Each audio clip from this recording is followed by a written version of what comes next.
kunjungan wisatawan di bulan Oktober. Bulan Oktober kemarin itu luar biasa tinggi, yaitu sebanyak 600.000 loh di bulan Oktober. Nah, sedangkan kalau kita tarik ke belakang mulai Januari sampai bulan Oktober, itu kunjungan ke Bali itu hampir 6 juta.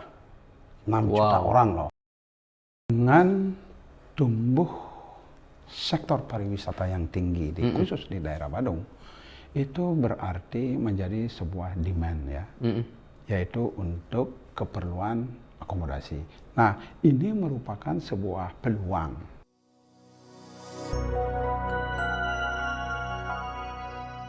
Halo sahabat Samani, apa kabar ya? Bersama saya Darius di channel Miraland Bali. Bersama saya kali ini ada Bapak Wayan Sudarma. Kita akan membahas mengenai Kuta Selatan, khususnya untuk pariwisata, bagaimana sih perkembangannya. Selamat siang Pak Wayan, apa kabarnya Pak Wayan? Selamat siang Pak Darius, kabar selalu baik. Baik ya Pak ya. Pak, pada siang ini kita membahas nih Pak, tingkat wisatawan yang berkunjung di Bali, khususnya di daerah Kuta Selatan. Ini sangat menarik buat kita bahas, apalagi untuk segmen properti ataupun perhotelan ya Pak ya, untuk villa-villa di Bali ini Pak. Bagaimana kira-kira pendapat Bapak ini? Ya, itu sesuatu yang sangat menarik sekali saat ini ya. Karena menurut Badan Pusat Statistik yang saya dapatkan informasi bahwa kunjungan wisatawan di bulan Oktober, bulan Oktober kemarin itu luar biasa tinggi, yaitu sebanyak 600.000 loh di bulan Oktober. Nah, sedangkan kalau kita tarik ke belakang mulai Januari sampai bulan Oktober, itu kunjungan ke Bali itu hampir 6 juta. 6 juta orang loh, yaitu angka yang cukup besar. Dimana kalau kita bandingkan dengan tahun sebelumnya, bulan yang sama, Januari, Oktober, di tahun ini ada peningkatan sebesar 10%. 10%? Ya, betul. Berarti ini wisatawan ini baik itu dari mancanegara ataupun domestik ya Pak ya, yang berkunjung ke Bali ini ya, menurut Pak Wayan? Ya, itu dari data ini? Dari data itu wisatawan yang dari mancanegara saja. Nah, belum lagi domestik.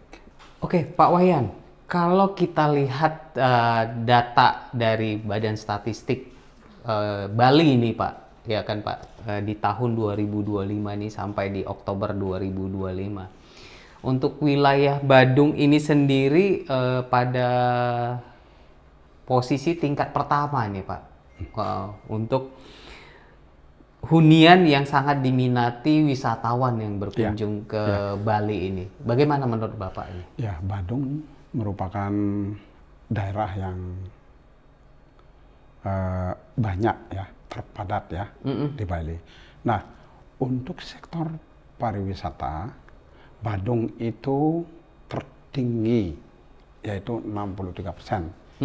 Kenapa? Karena di Badung itu memang ada banyak hal yang menjadi magnetnya, di antaranya yaitu airport. Airport itu kan di Kuta, itu kan Kabupaten Badung.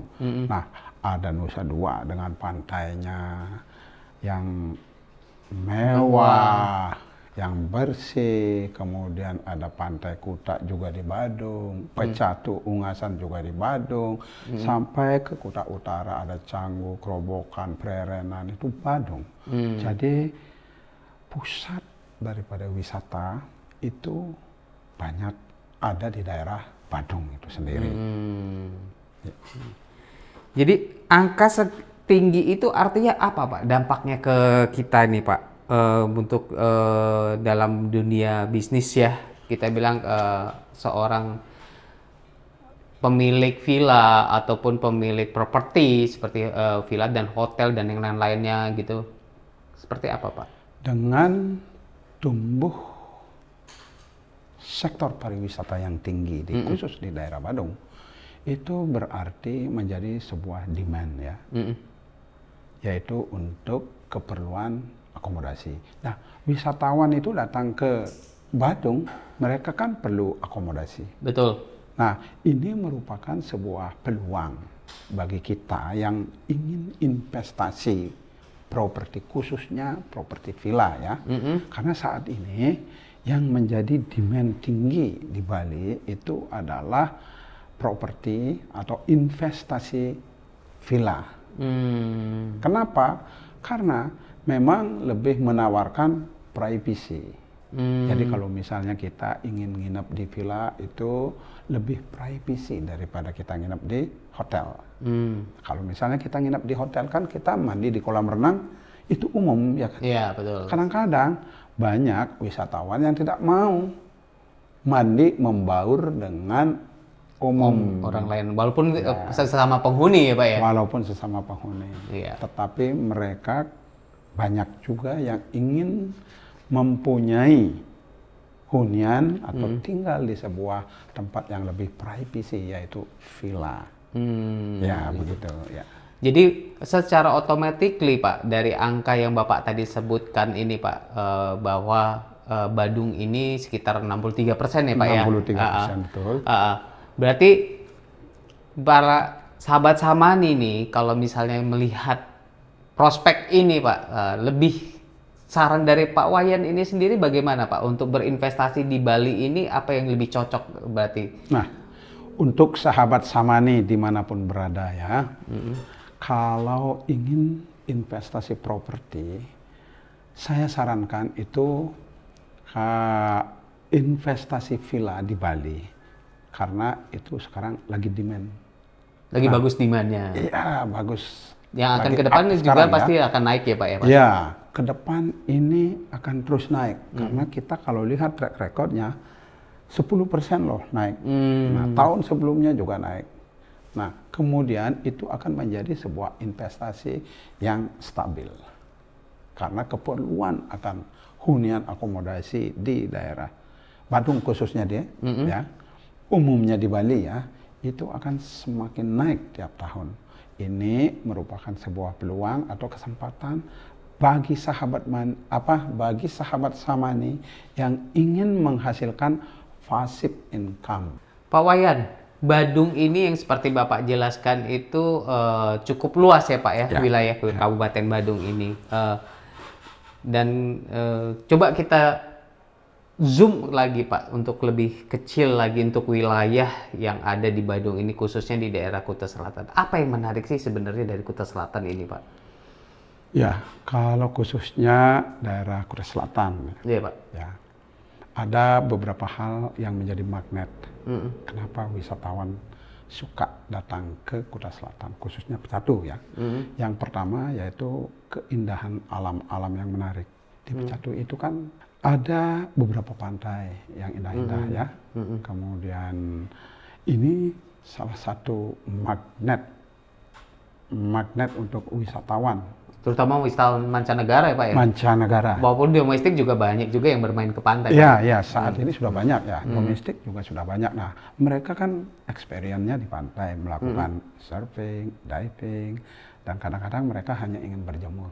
Iya, betul. Jadi, yang mereka pikirkan kalau ke Bali itu, bagi wisatawan yang ingin ke Bali, pertama yang mereka ingin pikirkan, salah satunya adalah pantai.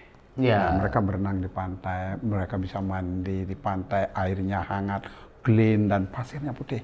Ya, Nah itu. Kemudian yang kedua yaitu situasi di Pecatu itu menawarkan ketenangan. Kenyamanan ya. Jadi di Kuta Utara itu hingar-bingar, cocok anak-anak muda di sana yang suka keramaian, musik keras-keras, disco, pub, klub malam dan lain sebagainya. Sedangkan Kuta Selatan kita di sini menawarkan ketenangan, kenyamanan. Nah sehingga banyak para honeymooner ya yang memilih Kuta Selatan untuk menginap selama mereka liburan. Ya. Nah itu sangat menarik sekali. Kemudian di Kuta Selatan, para wisatawan itu biasanya menginap tidak cukup 2 hari, tidak cukup 1 hari. Mereka rata-rata menginapnya antara 3 sampai 7 hari. Wow. Ya, karena mereka merasa tenang. Nah, sedangkan kalau mereka ingin keramaian, mereka tinggal ke Kuta Utara itu dengan jarak tempuh mungkin 20 menit ya. Ya, kalau tidak macet bisa lebih cepat. Ya, jadi mereka juga istilahnya kenyamanan tempat untuk stay ataupun mau ke tempat istilahnya malam, mereka mau ke tempat hiburan malam ya juga dekat. Tapi kalau mau istilahnya lebih ke nature ya Pak ya, ke alam juga. Betul. Wilayah Kuta Selatan ini sangat mendukung ya Pak ya? Sangat mendukung ya. Nah, yang terpenting satu lagi yaitu bahwa wisatawan asing yang segmen marketnya cukup besar untuk memilih villa sebagai tempat tinggal mereka, yaitu dari negara Australia, India, dan Tiongkok. Wow. Ya, nah dari 3 negara tersebut saat ini lebih banyak memilih di villa untuk tinggal. Nah, maka daripada itu mereka arahnya ke Kuta Selatan. Jadi ini adalah merupakan sebuah peluang emas Pak ya, yang bagus untuk menawarkan villa sebagai akomodasi wisata. Oke, menarik sekali nih Pak. Ya. Jadi Bali mendapatkan keuntungan dari wisatawan, para investor atau pemilik villa ini sendiri menikmati keuntungan dari kepemilikan villanya dia yang bisa disewakan ke para wisatawan ini, baik domestik ataupun mancanegara Pak ya. Iya, ya, betul. Nah, dari Pak Wayan sendiri, pengalaman Pak Wayan nih Pak. Kalau dari saya lihat nih, dari tahun ke tahun perkembangan daerah Kuta Selatan ini semakin maju. Dan untuk investasi, para investor ini juga beralih ke Kuta Selatan Pak ya, dibanding di Kuta Utara ini sendiri. Apa Bu yang menjadi gambarannya ini sendiri? Menarik ya. Nah, saat ini memang banyak para investor ya yang migrasi dari Kuta Utara ke Kuta Selatan. Jadi mereka itu beramai-ramai nih investasi ke Kuta Selatan. Apa penyebabnya? Nah, yang pertama, di Kuta Utara itu kan sekarang sudah kesulitan menemui lahan. Ya, kalau misalnya kita mau membuat villa di sana, mencari yang pertama yaitu tentu kita harus mencari lahan dulu. Nah, mencari lahan di sana sekarang super sulit. Apalagi sekarang sudah ada pembatasan dari pihak pemerintah ya, penertiban, pengetatan akan perizinan, peralihan fungsi lahan dari sawah, dari kebun menjadi perumahan. Itu sekarang sudah diperketat. Artinya mencari lahan di Kuta Utara itu sekarang sudah semakin sulit. Walaupun kita dapat, harganya mahal. Karena harganya mahal, otomatis ngejual villanya juga mahal. Yang membeli otomatis mahal juga. Iya, betul sekali Pak. Sehingga kita membeli mahal, ya ngejualnya kita mahal. Yang membeli ini dapat keuntungan berapa coba? Iya. Sedikit keuntungannya, karena dia membeli sudah mahal. Nah, sekarang sudah jadi villanya. Mau dijual lagi? Capital gain-nya juga agak sedikit lambat Pak ya? Ya, lambat. Di sana capital gain-nya itu rendah dia. Nah, maka daripada itu, ketika kita ke Kuta Selatan dengan harga tanah yang relatif lebih murah daripada Kuta Utara ya, sehingga kalau kita sebagai pengembang membangun villa dan menjual villa bisa relatif lebih murah. Nah, si pembeli ini membeli villa terhadap kita itu lebih murah dan mereka menjual dengan harga yang standar, sehingga capital gain-nya di sana mereka akan tinggi. Nah, itulah salah satu konsep atau goal daripada Miraland di sini. Yang membeli villa di Miraland itu supaya untungnya banyak. Oke. Ya, itu salah satu goal kita. Untuk para investor ya Pak ya. Ya. Otomatis kita memberikan best price kepada investor, karena kita harapkan juga para investor atau pembeli villa dari Miraland ini mendapatkan capital gain yang baik ya Pak ya, ke depannya. Oke. Baik Pak, banyak banget ini pendapat dan masukan dari Bapak ini sendiri. Nah, ada hal yang menarik yang ingin saya ketahui ini dan sahabat-sahabat ini ketahui nih Pak. Kalau kita lihat untuk tren 5 tahun ke depan nih Pak, gimana prediksi Bapak untuk wilayah Kuta Selatan ini sendiri Pak? Kuta Selatan akan semakin maju. Ada beberapa hal yang menjadi faktor yang saya lihat ya. Kuta Selatan itu saat ini sedang besar-besaran diperbaiki infrastruktur. Nah, termasuk juga jalan-jalan raya, jalan-jalan tikus itu semua diaspal, di hot mix, dibuatkan trotoar, kemudian gotnya diperdalam, jalannya dirapikan. Nah, ini akan mengurai kemacetan di masa yang akan datang. Ditambah lagi akan ada jalan-jalan baru yang sedang digalang atau yang rencananya akan dibuat. Nah, ini akan bisa mengurai kemacetan. Itu yang pertama. Yang kedua, banyaknya pantai-pantai yang ada di Pecatu ini akan menjadi demand yang terus diminatin ya, Pak? Ya, diminatin. Nah, karena orang ke Bali itu yang mereka pikirkan sebelumnya adalah pantai yang indah. Iya. Nah, itu. Maka daripada itu, Kuta Selatan 5 tahun ke depan ini akan semakin berkembang.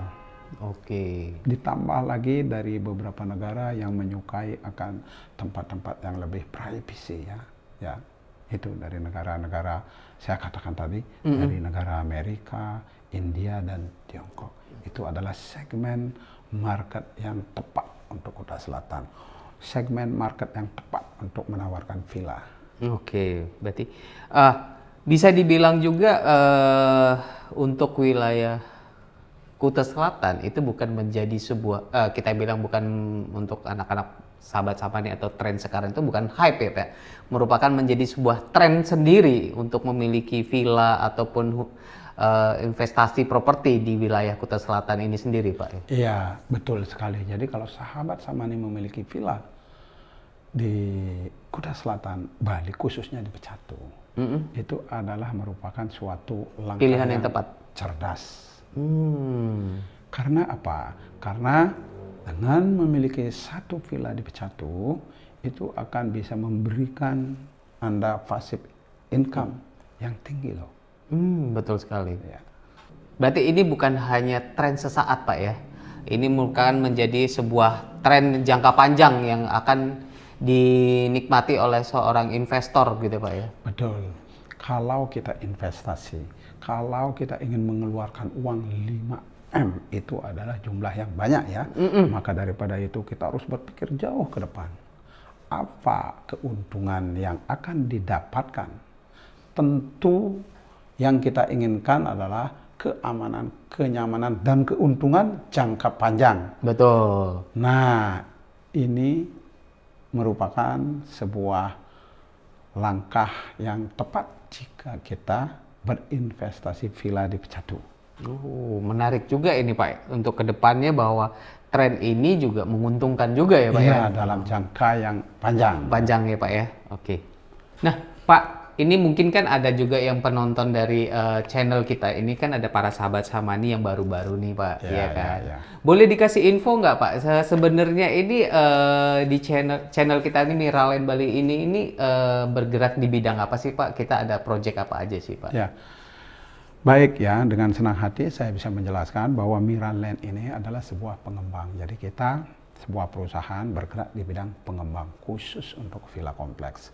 Kita itu sudah memulai membangun company ini sejak awal tahun 2003. Mulai dari rumah sederhana, rumah mewah, kemudian bergeser ke fokus di Kuta Selatan. Kita membangun villa-villa, satu masih terpecah, kemudian kita improve terus, kita kembangkan terus untuk bisa memenuhi kebutuhan akan klien-klien kita, para investor-investor yang datang ke Bali semakin banyak ya. Kemudian pada akhirnya kita membuat villa kompleks. Saat ini sudah 4 villa kompleks yang kita bangun. Villa kompleks berada di kawasan Ungasan dan Pecatu. Nah, kenapa villa kompleks?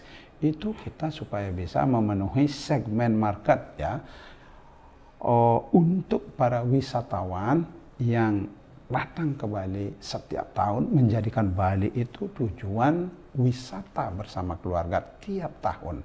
Sehingga mereka kalau ingin liburan ke Bali, mereka tidak lagi memesan hotel, memesan homestay, memesan atau booking di situasi pada rame itu. Kadang-kadang kan kita booking hotel itu kadang-kadang full. Sehingga kita susah untuk menemukan akomodasi yang sesuai dengan kita. Walaupun kita dapat, kadang-kadang tempatnya jauh. Nah, kalau kita misalnya saat ini punya villa sendiri di Bali, kapanpun, anytime kita mau stay liburan di Bali, kita sudah punya villa. Betul sekali, Pak, ya. Ini menarik sekali nih bagi para investor-investor sahabat Samani kita ini, Pak, ya. Ya, ada lagi yang saya ingin sampaikan ini ya. Kalau kita investasi villa di Bali bersama Miraland, akan mendapat 2 keuntungan. Apa itu, Pak, keuntungannya? Yang pertama, keuntungannya yaitu cash flow. Cash flow itu dari penyewaan villa yang tinggi. Jadi kalau kita menyewakan villa di Bali itu hariannya antara 3 sampai 4 juta per hari. Oh, oke. Tinggi sekali. Ya, sedangkan mingguan beda lagi. Saat ini ya, kalau kita lihat price range saat ini, itu harian, mingguan, bulanan. Itu yang harian, kemudian yang mingguan itu bisa sampai 40 juta. Kemudian yang tahunan ya, yang 2 bedroom villa itu bisa sampai 375 per tahun. Jadi itu cash flow atau hasil keuntungan dari penyewaan villa. Nah, sedangkan keuntungan yang kedua yaitu capital gain namanya. Jadi kita membeli sebuah bangunan berbentuk villa dengan harga misalnya 5M ya. Nah, setahun lagi tentu harga properti akan naik. Betul sekali, Pak. Ya, bisa mencapai 500 juta loh capital gain-nya per unit ya. Sangat menarik ya, Pak, ya. Nah, itu dia ya. Terima kasih Pak Wayan atas insight pada kali ini, sungguh menarik. Jadi memiliki pandangan ya Pak untuk para sahabat Samani dan para investor penonton setia daripada Miraland. Kemana sih seharusnya wilayah yang harus mereka pilih untuk berinvestasi? Ya. Nah, baik sahabat Samani, untuk insight kita kali ini cukup sekian. Sampai bertemu pada video kami berikutnya. Jangan lupa share, like, dan subscribe channel Miraland Bali.